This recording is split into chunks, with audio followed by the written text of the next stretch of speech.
Class का भूगोल का फर्स्ट लेसन सौरमंडल में पृथ्वी। इसमें हम क्या क्या देखेंगे? ग्रह, ग्रह क्या होता है, उपग्रह के बारे में, तारे, खगोलीय पिंड, सूर्य, सौरमंडल, उपग्रह और तारामंडल। तो सबसे पहले हम देखेंगे कि खगोलीय पिंड क्या होती है।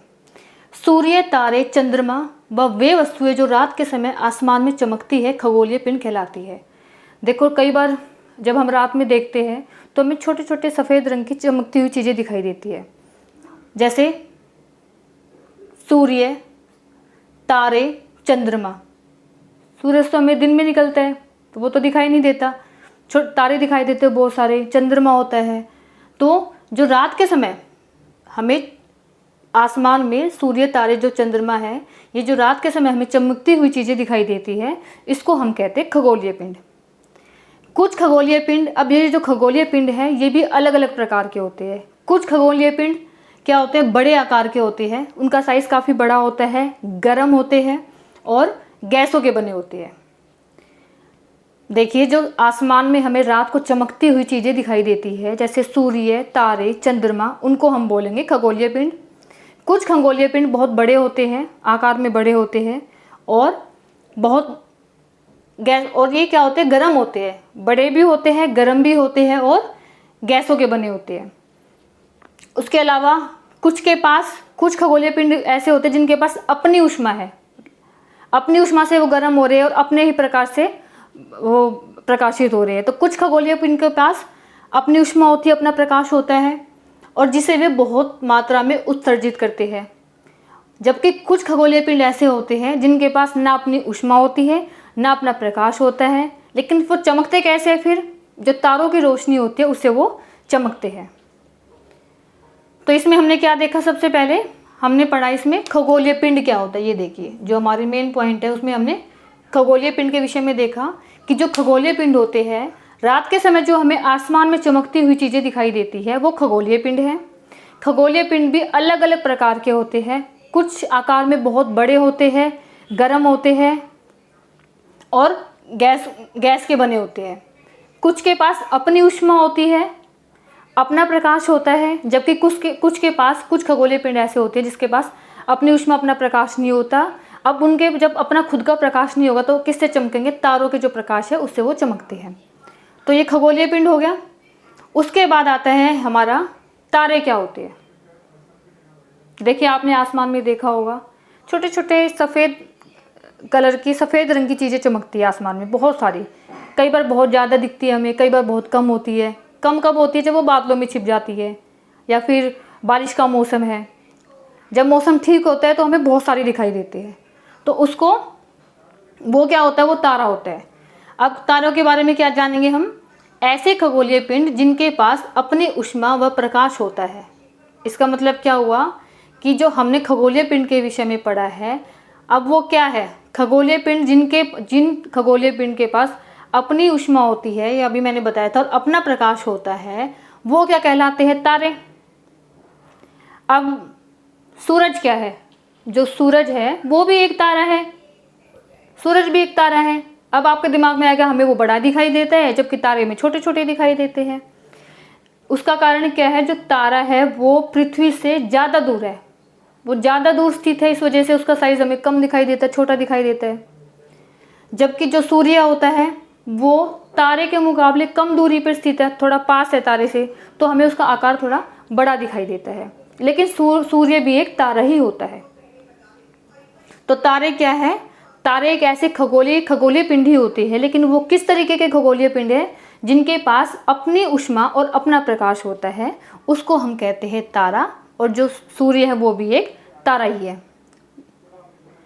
दोबारा बता देती हूँ, जो तारा है वो हमें आकार में छोटा दिखाई देता है जब हम देखते हैं, तो सूरज हमें थोड़ा बड़ा दिखाई देता है।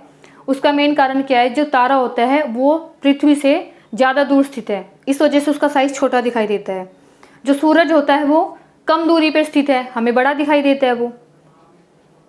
फिर आता है हमारा रात के समय दिखने वाले अनगिनत तारे सूर्य के समान ही विशाल व ऊष्मा युक्त है, लेकिन छोटे होने के कारण छोटे दिखाई देते हैं, दूर होने के कारण छोटे दिखाई देते हैं। देखो रात को जब हम आसमान में देखते हैं तो हमें अनगिनत क्यों कहा है इसको, क्योंकि अगर हम ये चाहे कि आसमान में जो तारे हैं उनको हम गिन लें तो क्या उनको गिन पाना संभव है? बिल्कुल नहीं। इसीलिए उसके लिए शब्द इसमें इस्तेमाल हुआ है अनगिनत, मतलब जिसको गिना नहीं जा सकता। तो जब रात के समय हम आसमान में देखते हैं तो हमें बहुत सारे अनगिनत तारे दिखाई देते हैं, और ये तारे जो होते हैं ये सूरज, जैसे सूरज होता है उसी के तरह, उसी के समान बड़े भी है, विशाल भी है और ऊष्मायुक्त भी है। ऊष्मायुक्त होते हैं जैसे सूरज है, सूरज तपता है। सूरज के लिए हम क्या शब्द यूज़ करते हैं कि सूरज तपता है, गर्म होता है। तो ऐसे ही जो तारे होते हैं वो भी सूरज की तरह ही आकार में भी बड़े होते हैं और ऊष्मायुक्त भी है, गर्म भी होते हैं। लेकिन फिर से वही लेकिन दूर, क्योंकि ये दूर होते हैं, दूर होने के कारण हमें ये आकार में छोटे दिखाई देते हैं। फिर हमारा अभी हमने क्या देखा, खगोलीय पिंड क्या होते हैं, तारे क्या होते हैं। उसके बाद हम देखेंगे नक्षत्र मंडल या तारामंडल। तो नक्षत्र मंडल क्या होता है, देखो कभी आप रात को जब आसमान में देखोगे तो आपको बहुत सारे तारों का ग्रुप दिखाई देता है, समूह दिखाई देता है, और कई बार उसकी शेप बनी होती है। कई बार उसकी जैसे 4 तारे इकट्ठे हैं, फिर यूं शेप, ऐसे कई बार आप आसमान में देखोगे तो ऐसे 4 हमें अलग दिखाई दे रहे हैं, फिर ऐसे हमें 3 दिखाई दे रहे हैं, तो अलग अलग आकृतियां हमें दिखाई देती है। तो ये जो हमें तारों का समूह दिखाई देता है, जो तारों के समूह जो विभिन्न आकृतियां बनाई, मतलब जब हम आसमान में देखते हैं जो तारों के समूह के द्वारा विभिन्न तरह की आकृतियां हमें दिखाई देती है, तारों का जो समूह होता है उसको बोलते हैं नक्षत्र मंडल या तारामंडल। अब इसका एग्जाम्पल क्या होगा, कौन कौन से नक्षत्र मंडल या तारामंडल? अर्सा मेजर या बिग बियर, ये नाम है तारामंडल का। सप्तऋषि, ये तो बहुत फेमस नाम आपने सुना होगा, आसानी से पहचाने जाने वाला। जब आप आसमान में देखोगे तो जो सप्तऋषि होता है ना, इसकी 7 तारे, एक अजीब सी शेप बनी होती है, आपको अलग से दिख जाएगा कि ये सप्तऋषि है। 4 एक जगह होंगे, 3 अलग लंबाई में दिखाई देंगे।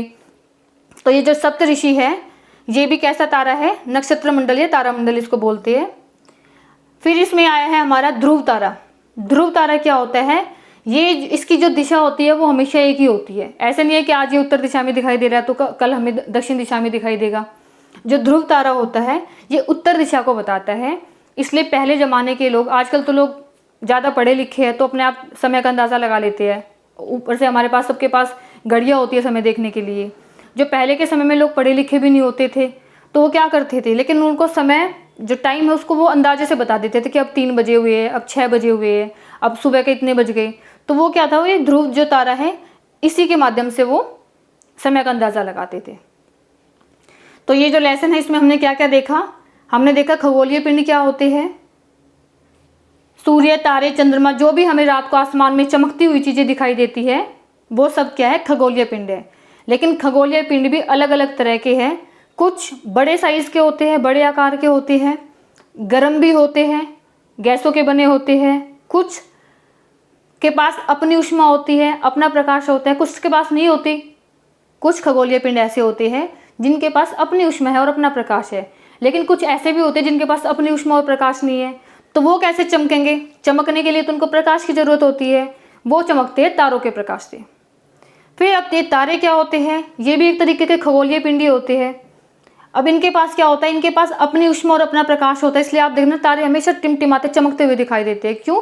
क्योंकि इनको किसी और के प्रकाश लेने की जरूरत नहीं है, इनके पास तो अपनी ऊष्मा है, अपना जो ऊष्मा है और अपने प्रकाश से चमकते हैं, जिनको तारे कहते हैं।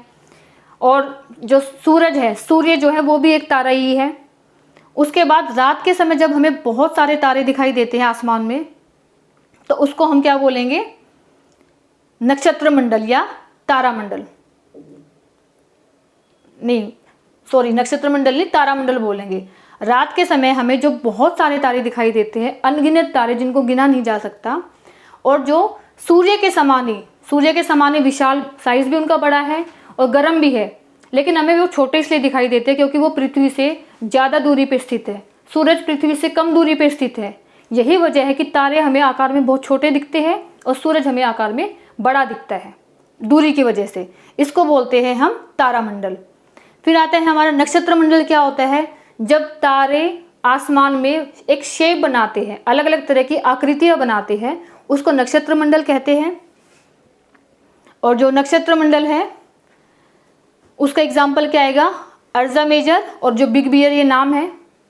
उसके अलावा सप्तऋषि जो है वो एक ऐसा तारा है, ऐसा तारा मंडल है या नक्षत्र मंडल है जो आसानी से पहचाना जा सकता है कि इसकी जो आकृति होती है वो हमें स्पष्ट रूप से दिख जाती है।